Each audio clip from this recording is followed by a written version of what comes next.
అబ్బబ్బబ్బా, ఏమిటో చూస్తుండగానే టైం అయిపోతుంది. నాకేమో కాళ్ళు చేతులు ఆడడం లేదు. శారదమ్మా, ఊరికి ఎందుకు అలా కంగారు పడిపోతారు? మేమందరం ఉన్నాం కదా, తల ఒక చేయేస్తే అన్ని పనులు అయిపోతాయి. అందుకే కదా మిమ్మల్ని అందరినీ ఇవాళ నాకు తోడుగా రమ్మని బతిమాలుకుంది. శారదమ్మా, ఒకే కాలనీలో ఉంటున్న వాళ్ళం. ఒకరింట్లో శుభకార్యం జరుగుతుంటే ఈ మాత్రం సాయం చేయకపోతే ఉండి మాత్రం లాభమేంటి? బాగా చెప్పే వదినా. అవును శారదమ్మా, ఇంతకీ అసలు కథానాయకి ఏది? ఇంకా నిద్ర లేచినట్లేదే. మన శారదమ్మ అబ్బరంగా చూసుకుంటోంది కదా నెత్తిన పెట్టుకుని. ఇదిగో శారదమ్మా, ఎందుకైనా మంచిది, అసలే రోజులు బాలేవు. ముందే నెత్తిన పెట్టుకుంటే ఆ తర్వాత దిగమన్నా దిగరు. జాగ్రత్త. నాకా భయం లేదు. ఎందుకంటే మా స్వప్న 24 క్యారెట్స్ బంగారం. ఇదిగో శారదమ్మా, బారెడి పొద్దెక్కింది. వెళ్ళి మీ బంగారాన్ని నిద్రలేపండి. నీకు నచ్చేలా అందంగా ముస్తాబు చేయటానికి చాలా టైం పడుతుంది కదా.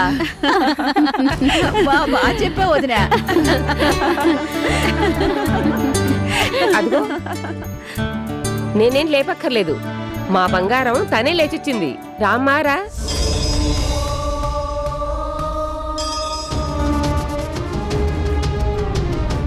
ఆంటీ, ఇంట్లో ఏం జరుగుతోంది? చూసావా శారదమ్మా, మీ బంగారం నోట్లో ఏలు పెడితే కొరకలేనట్టు ఎంతో అమాయకంగా ఏం జరుగుతుంది అని అడుగుతోంది. అదంతా అమాయకత్వం అనుకోవాలా, గడసరితనం అనుకోవాలా? ఏం జరుగుతోందంట, ఏం జరుగుతోంది? అబ్బా ఊరుకోండమ్మా, అప్పుడే మొదలు పెట్టారా ఆట పట్టించడం? ఇదిగో స్వప్న, పంతులు గారు వచ్చేస్తున్నానని ఫోన్ చేశారు. మొన్న సౌందర్యతో వెళ్లి నువ్వు కొనుక్కున్న చీరల్లో నీకు బాగా నచ్చిన చీర కట్టుకుని త్వరగా రెడీ అవు. ఎందుకంటే విన్నావా వదినా? ఎందుకు అంట.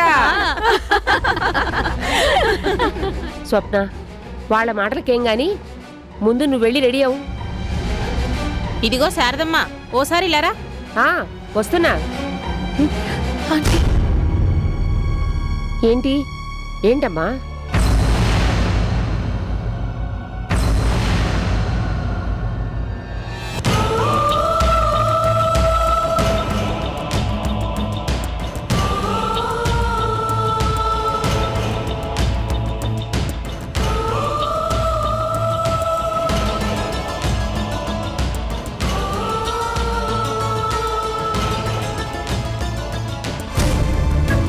చూసావా వదినా, పిల్ల కుందర బొమ్మ అనుకో.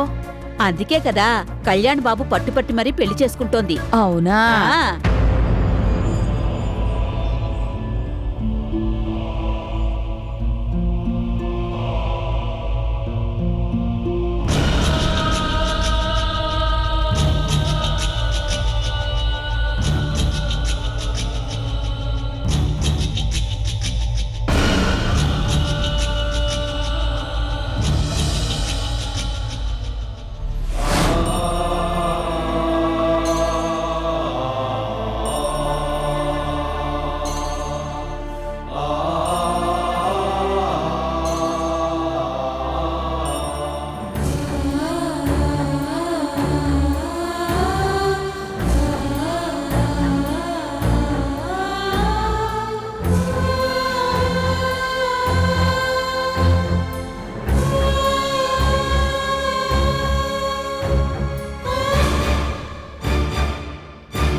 వినదగునెవ్వరు చెప్పినా వినినంతన వేగపడక వివరింపదగున్. కని కళ్ళ నిజము తెలిసిన మనుజుడపో నీతిపరుడు మహిళో సుమతి. అంటే ఎవరు ఏది చెప్పినా సరిగ్గా వినాలి. విన్న తర్వాత తొందరపడకుండా దాని గురించి ఆలోచించాలి. ఆలోచించి అందులో నిజమెంత అబద్ధం ఎంత తెలుసుకోవాలి. తెలుసుకుని అప్పుడు ఆ నిజాన్ని మనం ఆచరించాలి. అలా ఆచరించిన వాడే మంచివాడు, నీతిపరుడు అని అర్థం అమ్మా. పెద్దాడా, ఎక్కడికో బయలుదేరినట్టున్నావు? ఇవాళ కళ్యాణ్ నిశ్చితార్థం ఉంది డాడీ, వెళ్ళాలి. పెద్దాడా, శుభకార్యానికి వెళ్ళాలని అంత నీరసంగా చెప్తున్నావేమిట్రా? ఏమేం డాడీ, నీ కాలొచ్చిన కూడా హ్యాపీగా ఎందుకు లేవు? చెప్పరా, ఎన్ని మందులు వాడినా, ఇన్నాళ్ళు ఫిజియోథెరపీ జరిపించినా ఏమాత్రం ప్రయోజనం లేని స్థితిలో ఏదో అద్భుతం జరిగినట్టు, ఏదేవడో నిన్ను కరుణించినట్టు నీ కాళ్ళు మళ్ళీ నీ స్వాధీనంలోకి వచ్చి నీ అంతటి నువ్వు మామూలుగా నడవగలుగుతున్నావంటే ఆ ఆనందం నీ కళ్ళల్లో ఏమాత్రం కనిపించదేవిరా. చెప్పు డాడీ, నేను నానమ్మ తాతయ్య బోళ్ళంత హ్యాపీగా ఫీల్ అవుతుంటే నువ్వు ఎందుకలా డల్గా ఉన్నా? చెప్పరా, ఏం జరిగింది? ఏం లేదు, నేను హ్యాపీగానే ఉన్నాను. అని నీ పెదాలు పలుకుతున్నా నీ కళ్ళల్లో మాత్రం కనిపించటం లేదురా. అలా కాక ఇంకెలా ఉంటాయి మామగారు? అర్చన అర్ధాంగి లేదు కదా.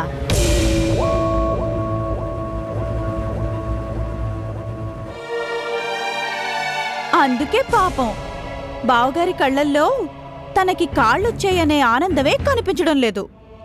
అంతే కదా బావగారు?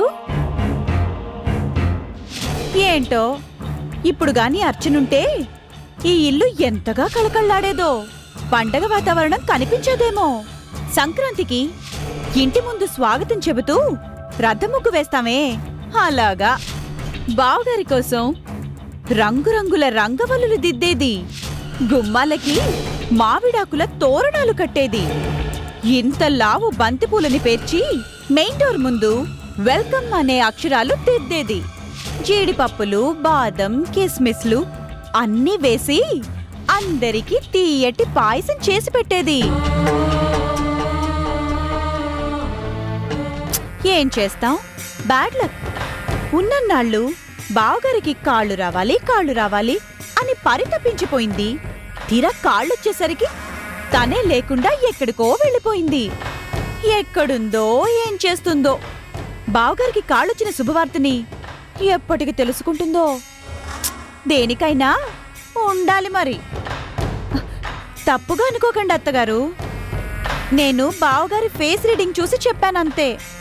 కాళ్ళొచ్చిన హుషారు కళ్ళల్లో కనిపించడం లేదు కదా.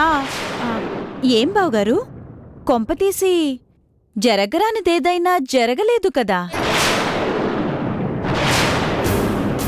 ఇప్పటిదాకా ఏమీ జరగలేదు. నీ దయ వల్ల ఇక మీదట ఏమీ జరగకుండా ఉంటే మాకదే 10,000.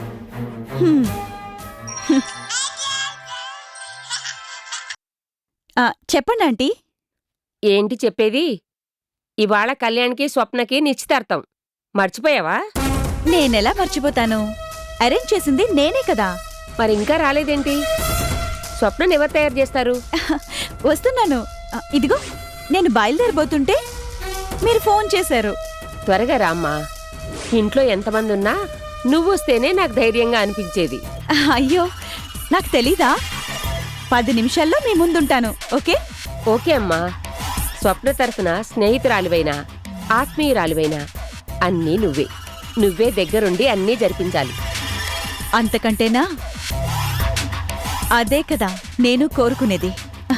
Bye aunty. బాయ్. నేను అర్జెంటుగా బయటికెళ్ళాలి. వస్తాను. బావగారు, బాధపడకండి. మీ కాళ్ళొచ్చాయని తెలిస్తే అర్చన ఎక్కడున్నా తప్పకుండా హ్యాపీగా ఫీల్ అవుతుంది. బాయ్. ఎప్పుడు ఏం మాట్లాడాలో కూడా తెలీదు. కోడలు కాదిది. కొరుదయ్యం. లల్లి, తప్పమ్మా.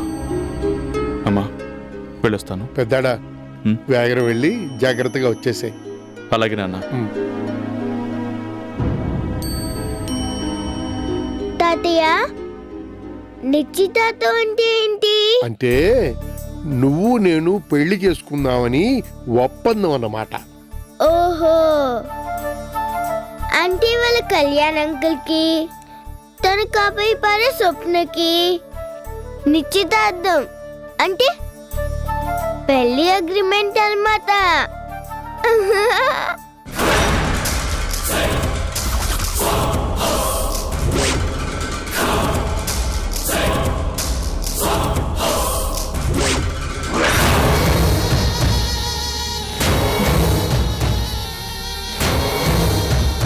అర్చన, ఇంకాసేపట్లో మొదలు కాబోతుందే షో.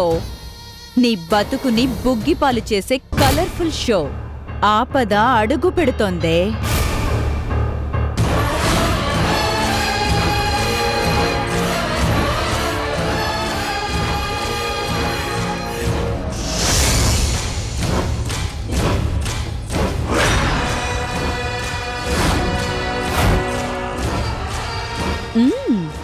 బలిపీఠాన్ని బాగానే డెకరేట్ చేశారు.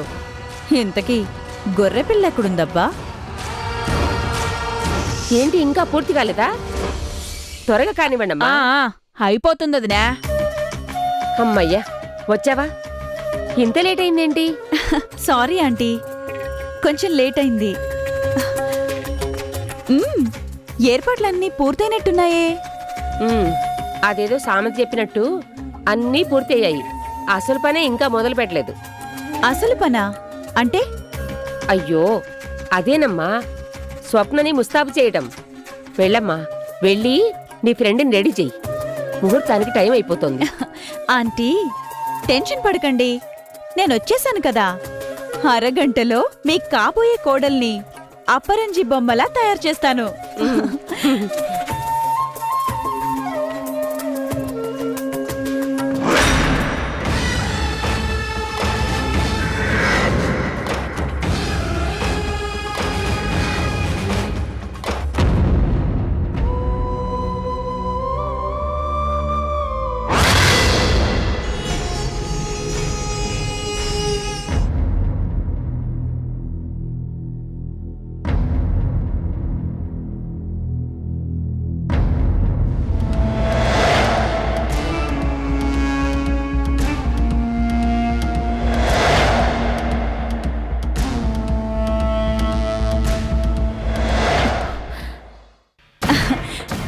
హాయ్ స్వప్న,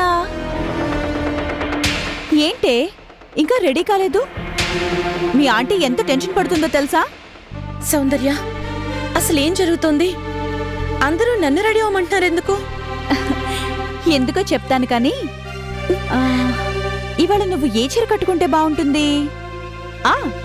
మొన్న షాపింగ్కి వెళ్ళి తెచ్చామే, ఆ రెడ్ కలర్ కంచిపట్టు చీర కట్టుకుంటావా? లేకపోతే ఆ నెమలి పింఛన్ రంగు ఉప్పాడ పట్టు సారీ కడతావా? ఈ రెండూ కాదంటే అదిరిపోయే జరీతో orange colour sari, Mysore silk sari కట్టుకుంటావా? ఏ చీర కట్టుకుంటావు? అఫ్ కోర్స్, నువ్వే చీర కట్టుకున్నా సూపర్ గా ఉంటావు. అబ్బా సౌందర్య, ఏంటి నువ్వు కూడా? నేను స్పెషల్ గా చీర కట్టుకుని ముస్తాబు కావడం దేనికి? అసలు ఏంటి హడావడంతా? బలి, నరబలికి ఏర్పాట్లే. సౌందర్య, మాట్లాడవేంటి? అది ఏంటమ్మా, ఏం చేస్తున్నారు? అమ్మాయినా? లక్ష్మీదేవిలా ఉంది. మా శారద అదృష్టవంతురాలు. ఇంతకీ నీ పేరేంటమ్మాయి? పెద్దవాళ్ళు అడుగుతున్నారు కదా, చెప్పు. స్వప్న. చక్కటి పేరు. నచ్చావే అమ్మాయి. అవును, ఇంకా తయారవ్వలేదేంటి? తను తయారవుతుంది కానీ మనం వెళ్దాం పదండి. రండి. సౌందర్య. పిన్ని గారు, టిఫిన్ చేశారా? ఏది, ముందు అమ్మాయిని చూద్దామని సరాసరి ఇక్కడికే వచ్చాను. అలాగా, రండి, నేను పెట్టిస్తాను. మంచిది. ఇంతకీ నువ్వెవరమ్మాయి? నేను స్వప్న ఫ్రెండ్ని. పదండి. సౌందర్య, సౌందర్య ఆగు. సౌందర్య,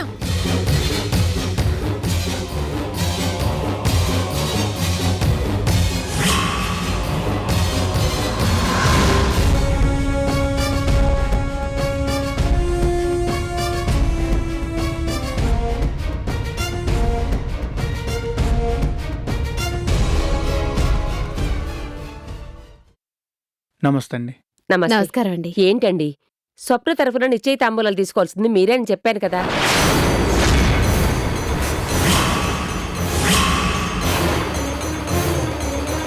మీరే లేటుగా వస్తే ఎలా? రండి. ఉమ్.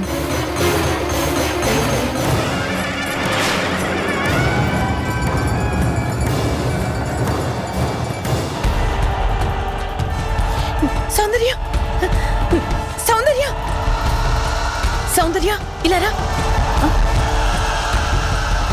ఏంటి? ఏం కావాలి? ఏంటో చెప్తాను, ముందు లోపలికి రా. స్వప్న,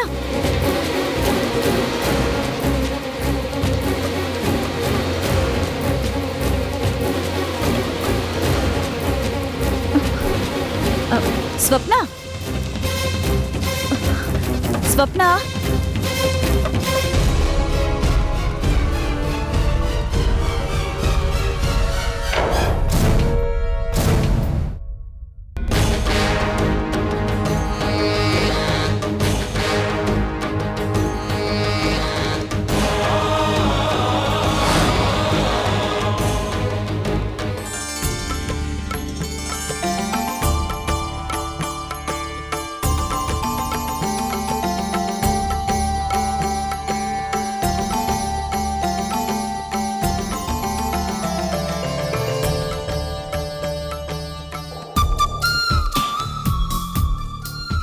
ఇప్పుడు మనం కూడా ఓకే.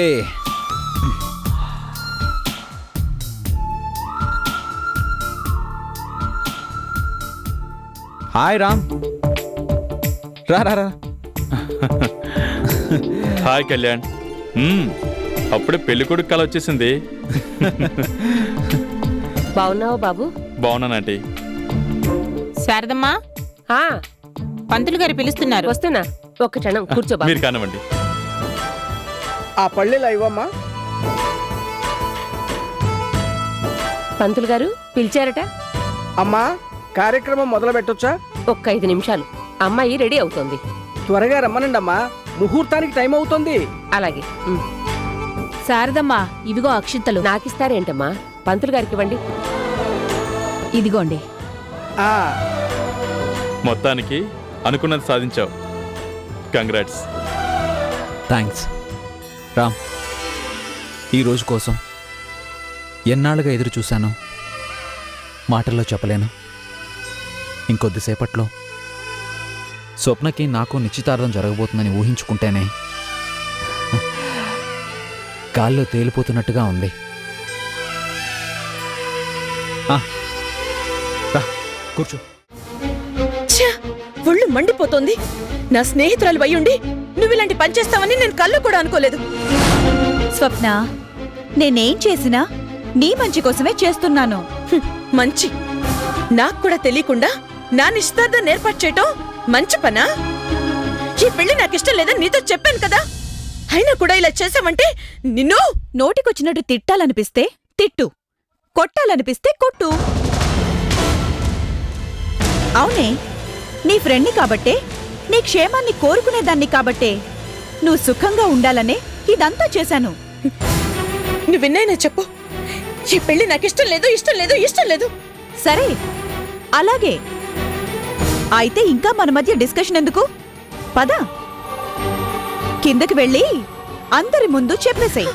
నాకీ పెళ్లి ఇష్టం లేదని చెప్పినా ఈ సౌందర్యే నేను ఓకే అన్నానని అబద్ధం చెప్పింది అని మీ ఆంటీతో, కళ్యాణ్ గారితో, ఫంక్షన్కి వచ్చిన వాళ్ళందరితో కుండ బద్దలు కొట్టినట్టు చెప్పేసేయ్. కాసేపు నేను చేసింది తప్పే అనుకుందాం. ఈ పెళ్లి నీకు ఇష్టం లేదనే అనుకుందాం. పెళ్లి చేసుకోకుండా కళ్యాణ్ గారింట్లో ఎన్నాళ్ళుంటావ్? ఏ హక్కుతో ఉంటావ్? ఏ అర్హతతో ఉంటావ్? మాట్లాడవే. నాకు తెలుసు నువ్వు మాట్లాడలేవు. ఎందుకంటే నీకేం కావాలో నీకే తెలీదు. అందుకే నీ మంచిని కోరేదానిగా అఫ్కోర్స్ నీతో చెప్పకుండానే నేను ఆంటీతో మాట్లాడి ఈ నిర్ణయం తీసుకున్నాను. స్వప్న, కళ్యాణ్ గారికి నువ్వంటే ప్రాణం. శారదాంటీ నిన్ను తన కోడల్ని చేసుకోవాలని ఎంతగానో ఆశపడుతోంది. అందుకే వాళ్ళిద్దరూ మేనరికాన్ని కూడా వద్దనుకున్నారు. ఆ సింధుని కాదనుకున్నారు. నువ్వే కావాలనుకున్నారు. ఆదరించిన ఈ ఇంటినే నీకు అత్తారింటిని చెయ్యాలనుకున్నారు. అలాంటి వాళ్ళని కాదనుకొని నువ్వేం చేద్దామని, ఎక్కడికి వెళ్దామని, ఎలా బతుకుదామని ఆలోచించు స్వప్న.